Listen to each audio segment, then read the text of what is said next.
Have you been asking, what does it take to be a good leader? How do I know I'm a good leader? How do I develop good leadership? Well, I have the man here today that is going to help us answer this question.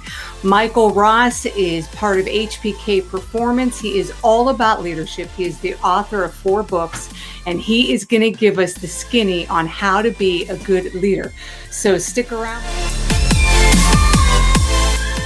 So Michael Ross, welcome to 330 Media. We're going to go through these 5 points. The first thing every leader needs to start with is extreme self-awareness and extreme selflessness. And there is a fine balance between the two. And the first thing with really getting a clear view with who you are is to dive into your self-image. And that starts with you being vulnerable. I know that's a word that especially guys I talk to, and I don't know why this is, but guys, you say the word vulnerable and they start getting uncomfortable and they start sweating. But really, vulnerability is about expressing who you truly are without worrying about the consequences. And that doesn't mean you're going in and you're just dumping all your problems and you're sharing your resentfulness with other people and you're trying to get people on your side, or it doesn't mean gossip. What this means is you're going to express with selflessness who you really are so that you can become truly the best version of yourself. And I know that sounds like woo-hoo and that sounds like new agey stuff, but truly at the end of the day, if you are going to lead others, you have to be healthy. Yeah, and so that means that means you have to express your struggles and to say, you know what, I'm having a difficult time right now with this concept, where a lot of leaders, in order to move up the ladder or the chain of command, they will feign or they will lie or they will manipulate or deceive to look like they've got it all together so that they can accelerate the process of growth and them moving up the ladder. Well, here's the problem. People do move up the ladder through manipulation and deceit. But once they get there, what got you there is the same things you got to use to keep you there.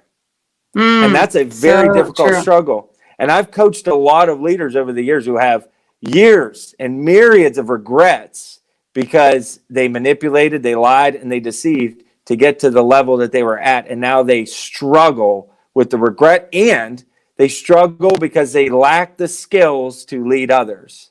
And they don't have the platform or the foundation to do that. So it's okay to be wrong.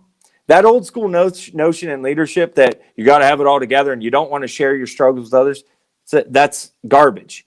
You've got to be able to authentically express yourself, but you also have to have the balance that you're not doing this out of powerlessness.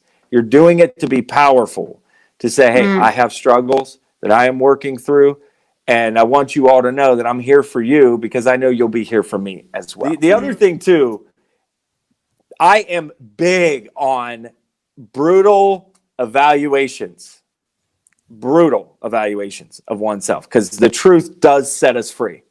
And the truth is the only foundation that you can build on. And the truth about your strengths, for example, you'll hear people talk about this all the time. It's like this sexy seminar verbiage now. We got to stay in our lane. Yeah, well, right. It's one thing to say that. It's another thing to do it. And with our strengths, the reason why I'm big on evaluation, I mean assessment tests. Every leadership assessment test you can get your hand on, take and evaluate yourself and lean into the pain of what is true and also celebrate what is true. And when you look at your struggles or your deficiencies, you don't look at them through a critical eye.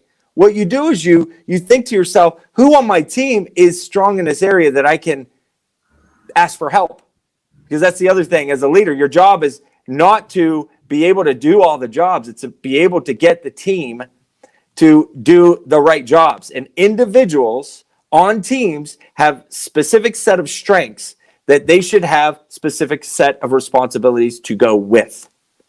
And it's our job as leaders to be able to figure that out. So if you're going to do that in others, you got to start with yourself. You got to be extremely self-aware, but then extremely selfless at the same time.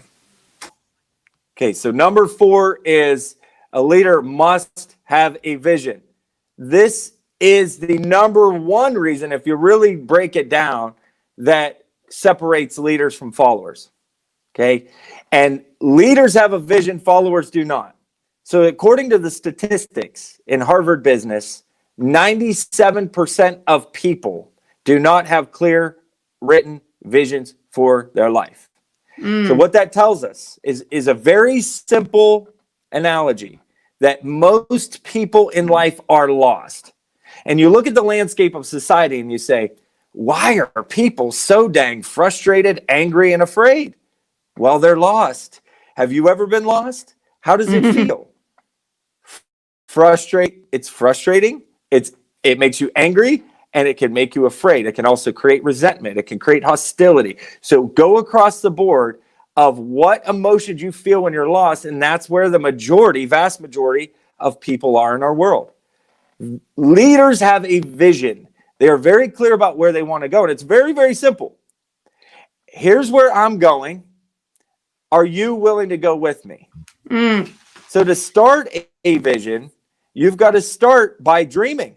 So again, click the links below, hit like if you're getting something out of this video already, but I will have every way to really get everything that Michael has to say. So the third is creating a great culture.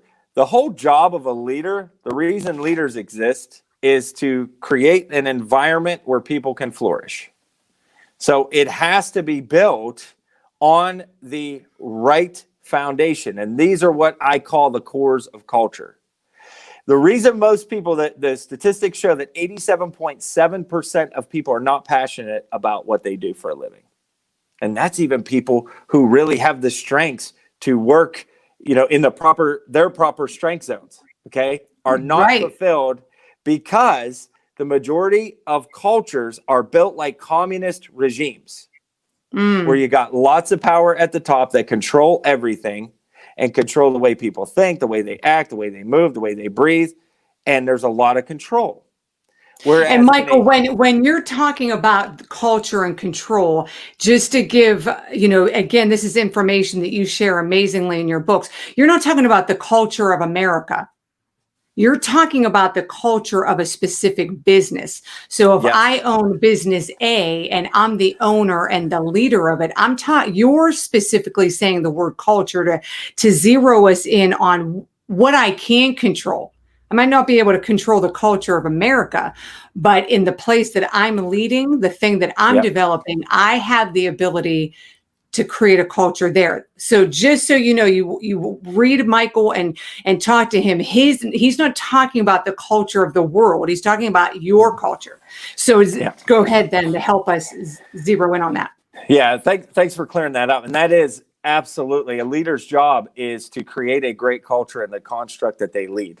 So these are the core elements on how to do that. The first one is we have to have people belonging and contributing to a worthwhile cause. Now, every organization in the world has a worthwhile cause. And I'm going to tell you the foundation of a capitalistic system or a free enterprise system. Every business exists to resolve human deficiencies. They solve human problems in some way, shape, or form. And ultimately, that makes human lives better. It gives people a better quality of life. The second thing we have to do is in a culture, in the cores of culture, is you have to have values that perpetuate your cause. So you have to have values are actionable items. Kindness, for example. I can be kind wherever I go. I can live with integrity. It's hard, but I can do it. And I can aspire to do that. I can be a person of dependability. I can work hard. So there are values that we need to hold to, and I have to set high standards. You have to set extremely high standards if you want to grow your business, if you want to grow your construct. And that is because at the end of the day, we don't get what we want in life. We don't. we get what we're willing to settle for. Interrupt you. I'm with Michael Ross, HBK High Performance. He's all about leadership. I'm gonna bottom line this for you because that's what I do for my audience. You know, Michael was fire hosing us with his 5 points. I'm gonna go back to the beginning real quick. Number 5, he said you need to have self-awareness. Number 4 was you have to have a clear vision. Number 3, you need to work to create a healthy culture. And so we're going to move on with the number 2 and number 1. So Michael, number 2, you have communicate. So tell us a little bit about the strength of a leader to communicate. Many leaders struggle in communication, and there are 4 cornerstones of communication, both for the written word, the orated word, and the nonverbal communication. And that is this, that the 4 cornerstones are these: simplicity, clarity, brevity, and humanity. How do I take what I'm about to say and make it as simple as possible? And simple, not using these superfluous words that have all the window dressings on, but only 20% of your audience can actually understand. Speak simply so that everyone can understand. It's really hard. This is a quote by William Zinsser. He said, "Hard writing makes for easy reading. Easy writing makes for hard reading." And his point was that if you don't take the time to work through your communication skills, it's going to be hard to understand. But if you work hard to make things simple, it'll be easy to understand. And that is the mark of great communicators. Simplicity, That's clarity. awesome. How do I pull out all the weeds? What are words that I don't need to say? Brutal honesty. Again, if you're writing an email, you need to go back and edit. And I heard this said one time by a writing instructor, Bonnie Budzowski. She said, "There's no bad writers, just bad editors." And writing is a very clear way to communicate. The third one, brevity. Can I say it shorter?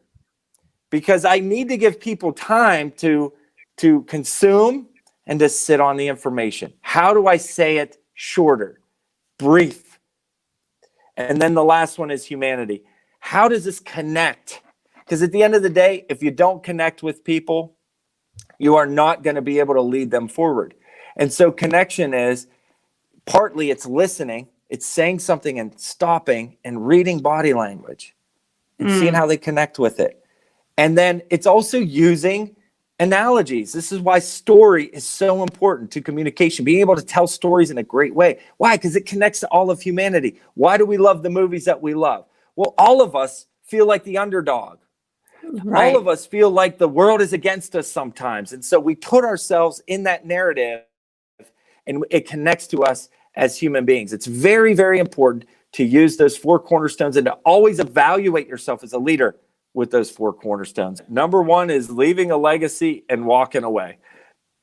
The word empowerment, again, another sexy seminar term. And people love talking about empowering their team. And yeah, I give responsibility. And then there's another thing to actually do it. Where most leaders fail is they do something called dirty delegating. They'll delegate and then they see people not doing it the way that they think it should be done. And here's what they do. They parachute in, you know, like a special forces person, and they come in and they wreck shop. And now the person that you've just empowered is now feeling very disempowered.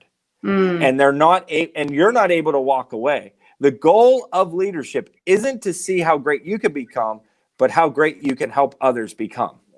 And the other thing about walking away, Terry, is you got to hire well. You got to hire the right talent. And you can't, just because we've been friends for as long as we have, Terry, I can't put you in a position and try to make a round peg fit through a square hole. Because I like you and you're my friend and I think you're great and I think you can do everything. Right. That is setting people up for failure. You got to evaluate the talent and be brutally honest about it. The way to advance is to walk away from the current things you're doing, delegate, and then move on. That is essential to the business. And that's how you create a legacy business. Is you as a leader have to duplicate yourself hopefully find people that have greater talent than you and walk away and advance the organization. That's awesome, Michael. So if you want to hear more from Michael Ross, you've got to buy his books, click his links. I will have that all listed below. He is a great resource on developing leadership.